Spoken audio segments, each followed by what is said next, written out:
I knew the HOA president, Karen Whitmore, was a menace the moment she showed up at my front door with that fake, tight-lipped smile. But even I couldn't have predicted just how far she'd go. I had lived in my house for over 10 years, and the detached garage had been there long before I even bought the place. It was solid, built with real craftsmanship, not one of those flimsy prefab things. It housed my tools, my project car, and most importantly, my peace of mind. Karen, however, had decided it was a problem. "It's blocking the view," she had said in that grating, self-important voice of hers. "We're trying to improve the neighborhood's aesthetics," I had laughed in her face. "Karen, the garage has been here for decades." "What view are you even talking about?" She gestured vaguely toward the cul-de-sac behind my property. "The neighbors behind you have been complaining. They want a more open sightline to the lake." There was no lake. There was a retention pond, and it was barely visible beyond the tree line. But Karen wasn't the type to let facts get in the way of her power trip. "I'm not tearing down my garage," I said flatly. "It's on my property and it's completely legal." Karen pursed her lips like she had just sucked on a lemon. "I'll have to escalate this then." I rolled my eyes. "Do what you want, but that garage isn't going anywhere." I thought that was the end of it, just another empty threat from a woman who had too much time on her hands. But I severely underestimated how far Karen was willing to go. A week later, I came home from work to find my garage gone, not damaged, not partially taken apart. Completely bulldozed into a pile of rubble. I stood frozen in my driveway, staring at the wreckage in disbelief. My tools, my project car, everything ruined. The only thing left was a pile of splintered wood, metal scraps, and shattered glass. Karen was standing on the sidewalk, arms crossed, looking entirely too pleased with herself. "I took care of that eyesore for you," she said. I turned to her, my hands clenched into fists. "You did this," she gave a nonchalant shrug. "The HOA approved a removal order. You refused to comply, so we handled it." I took a deep breath, trying to keep my temper in check. "You had no legal right to do this." "Oh, but we did," she said with a smug little smile. "It was a vote. Majority ruled." I stared at her, feeling my blood pressure spike. That wasn't just a garage, that was my property, my car was in there, my tools. "You destroyed thousands of dollars worth of my belongings." Karen waved a dismissive hand. "You can file a complaint if you want, but the decision is final. And honestly, it looks so much better now. The neighborhood will thank me." I had never wanted to strangle someone so badly in my life. Instead, I took a deep breath, turned on my heel, and walked away. Because while Karen thought she had won, she had just made the biggest mistake of her life. She had no idea who she was dealing with. I didn't sleep that night. Instead, I sat at my kitchen table, sifting through every document I had on my property. Deed records, zoning laws, HOA bylaws, I went through them all, determined to find the exact thread I needed to unravel Karen's entire scheme. The destruction of my garage wasn't just an inconvenience. It was a violation of private property, a criminal act hiding under the thin veneer of HOA authority. And Karen. She had no clue just how badly she had overstepped. By the time the sun rose, I had a plan. First, I needed evidence, concrete proof of what had happened. I called a contractor friend of mine, someone who had been in the business for over 20 years and knew building regulations like the back of his hand. He arrived within the hour, shaking his head as he surveyed the wreckage. After taking dozens of photos, he handed me a detailed written assessment. The demolition had been done recklessly. Whatever crew Karen had hired hadn't even bothered to check for structural stability. They had just torn through everything, damaging parts of my driveway in the process. That was exactly the kind of negligence I could use against her. Next, I went to City Hall. I requested public records permits, demolition approvals, anything that might indicate Karen had gone through the proper channels. Nothing. There was no permit issued for the demolition. No official authorization from the city. She had done this under the false pretense of HOA authority, bypassing legal requirements entirely. That was the smoking gun. I filed a police report immediately. Destruction of private property, illegal demolition, and damages exceeding tens of thousands of dollars. The officer taking my statement raised an eyebrow when I told him who was responsible. Apparently, Karen had a bit of a reputation with local enforcement. That was good. It meant they'd take this seriously. Then I called my lawyer. He was a no-nonsense kind of guy, someone who had handled enough HOA disputes to know exactly how to dismantle their flimsy legal justifications. When I laid out the facts, he let out a low whistle. "This is open and shut," he said. "She's going to regret this." That was exactly what I was counting on. The next step was even better. I filed a civil suit against Karen herself, not just the HOA. She had personally approved the illegal demolition, meaning she was directly liable. If she thought she could hide behind the HOA's authority, she was in for a rude awakening. But I wasn't done yet. I knew how HOAs worked, how they thrived on intimidation and the assumption that homeowners wouldn't fight back. But I wasn't just fighting back. I was going to make an example out of Karen. I printed out flyers detailing exactly what had happened. I listed the violations, the lack of permits, and the destruction of my property. Then I distributed them to every house in the neighborhood. By the end of the day, people were talking.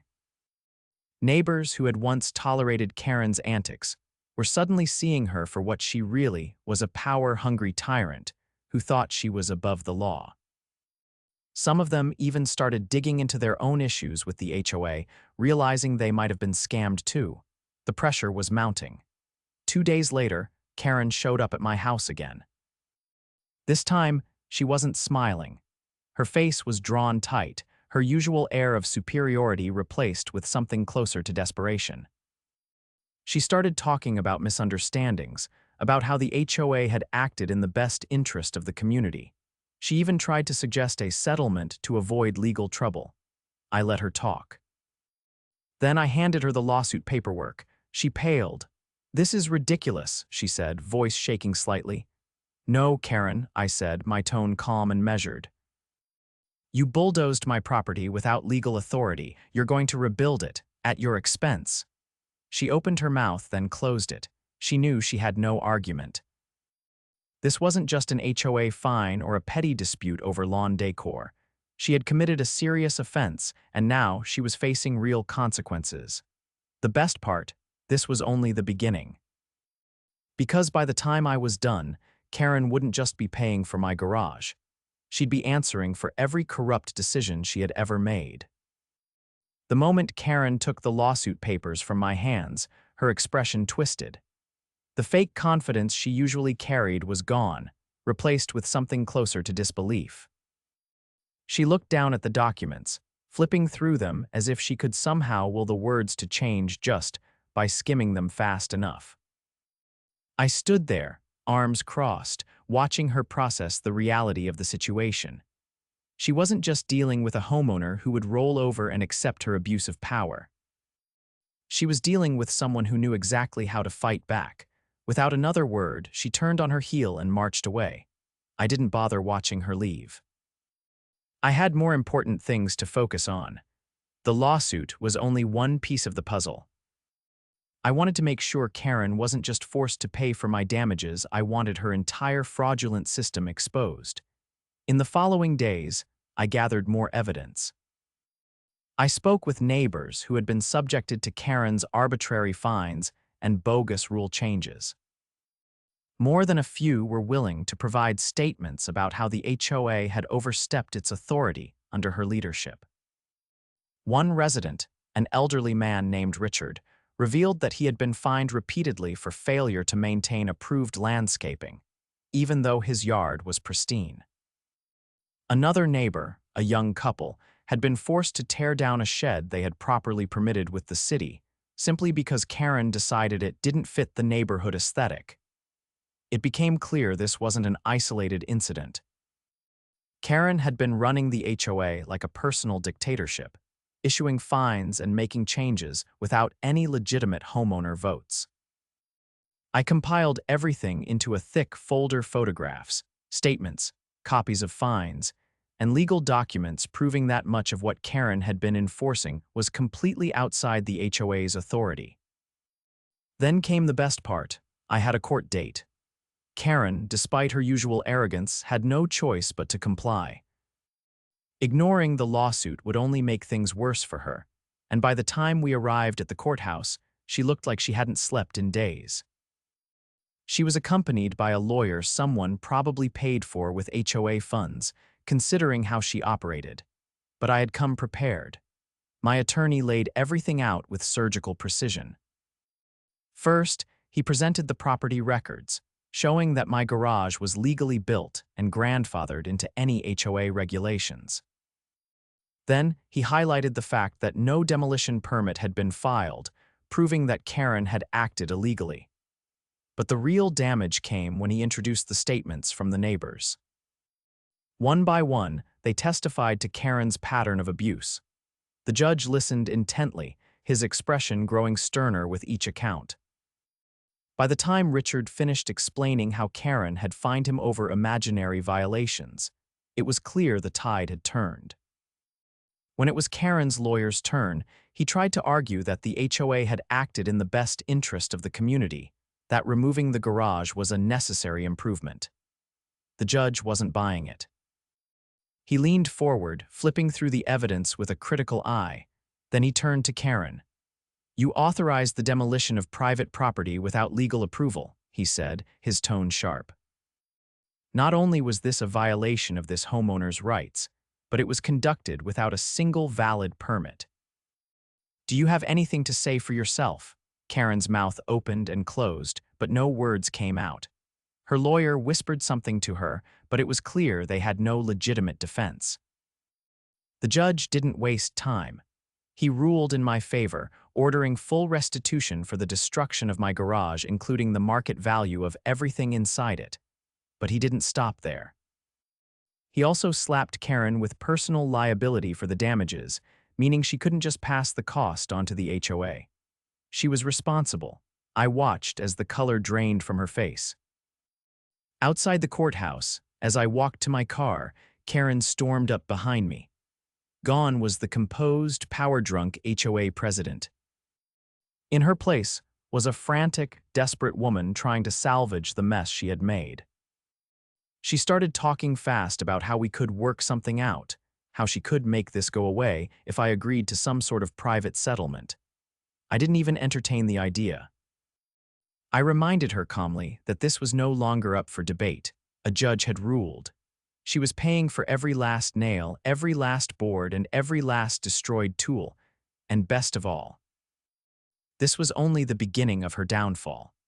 Because with everything that had come to light, the other homeowners were already organizing to have her removed from the HOA board. By the time I rebuilt my garage at her expense, Karen wouldn't just be out of power. She would be the cautionary tale of what happens when an HOA president thinks they're above the law.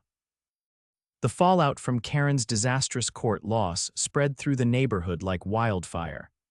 Word traveled fast, and by the next HOA meeting, the atmosphere had completely shifted. People who once tolerated Karen's overreach now saw her for what she was: a liability. The meeting room, usually half empty with disinterested homeowners, was packed. The board members sat stiffly at the front, Karen among them, looking like she'd rather be anywhere else. A man from 3 houses down stood up first, holding a sheaf of papers.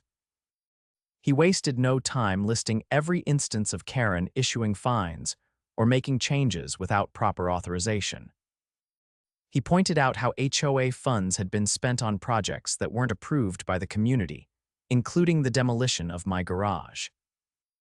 Another woman, whose driveway had mysteriously become a target for weekly citations, demanded transparency on where the HOA's money had gone.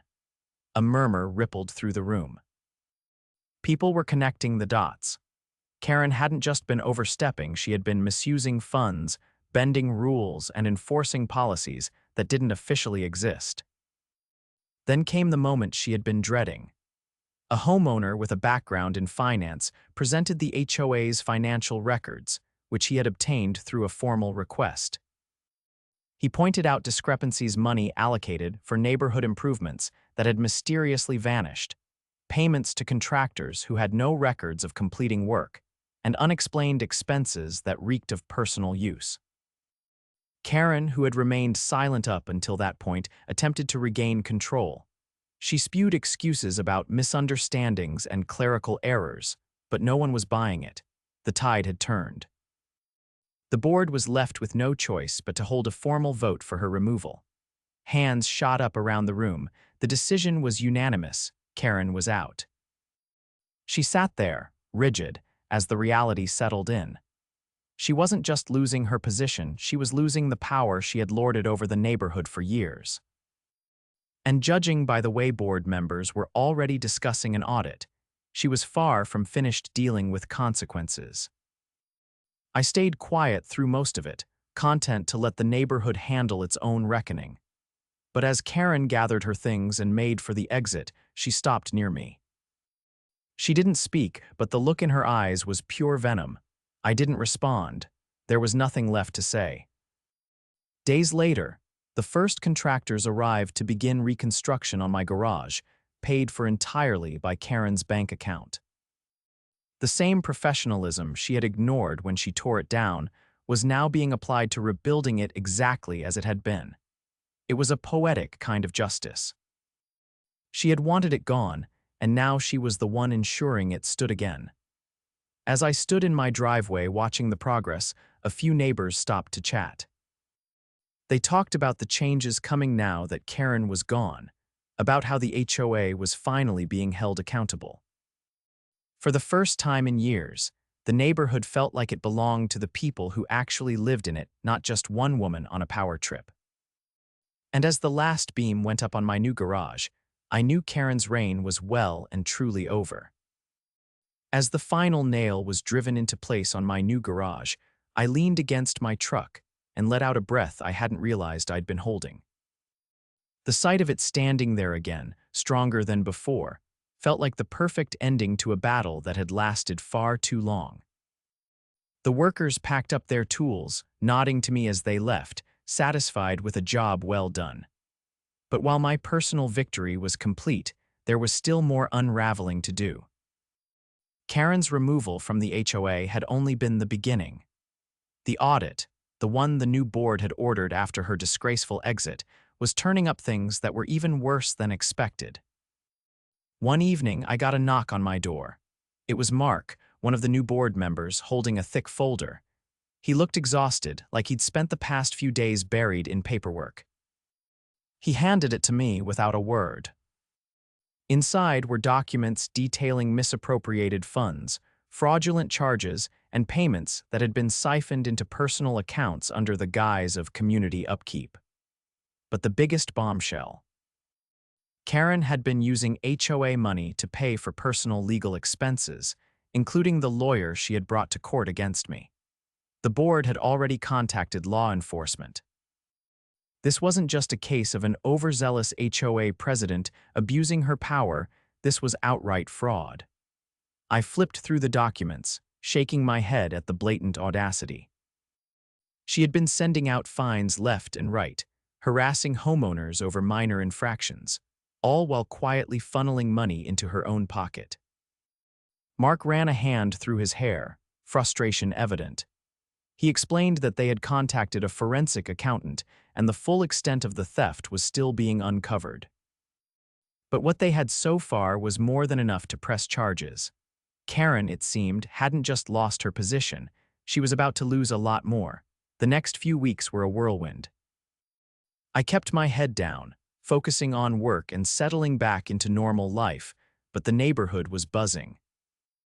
The new board was working to reverse the worst of Karen's policies, refunding unfair fines, and reinstating homeowners' rights that had been stripped away under her rule. Then, one morning, I stepped outside to grab the mail and saw the police cars. Karen's house, the one at the end of the street with the perfectly manicured lawn and the ridiculous wrought iron fence she had insisted, was necessary for visual uniformity, was swarmed with officers. Someone had tipped off the news, and a camera crew lingered at the edge of the driveway, capturing every second of her downfall. She was standing on her porch, arms crossed tightly, her face a rigid mask of defiance. But there was no escaping this. The officers escorted her down the steps, placing her in cuffs before leading her to the waiting car. She didn't resist, but the tension in her shoulders spoke volumes. She knew this was the end of the road. The neighborhood had gathered to watch. People stood on their lawns, whispering to each other, some shaking their heads, others looking downright pleased. A few even clapped as the police car pulled away. Justice had been served. With Karen gone, things finally settled.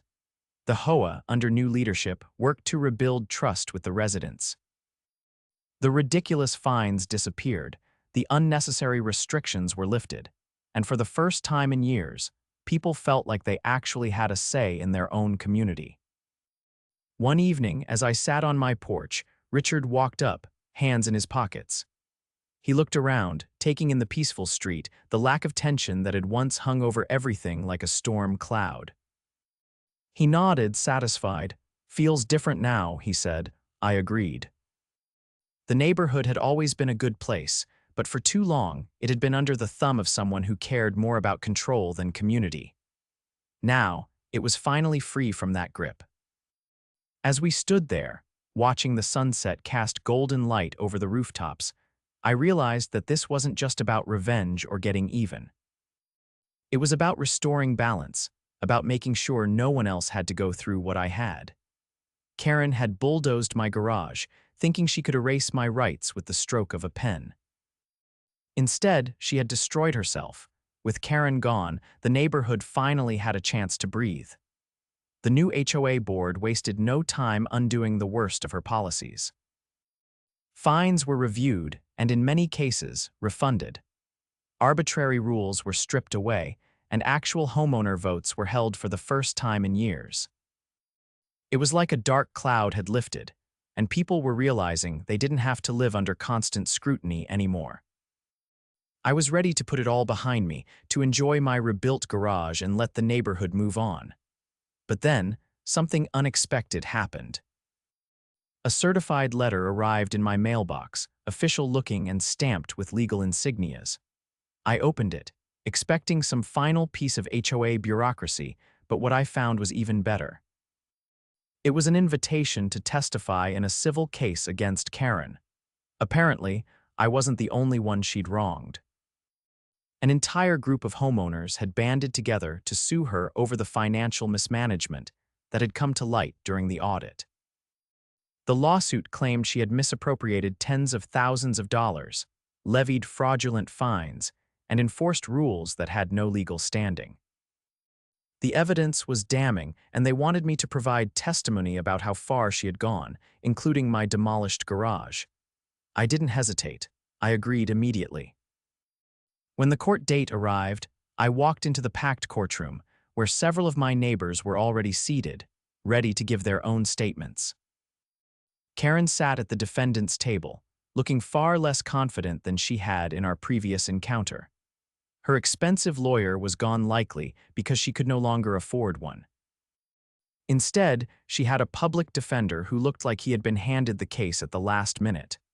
One by one, homeowners stood up and laid out their cases. A woman in her 50s explained how Karen had fined her for a fence that had been there for over 20 years, forcing her to pay for unnecessary modifications.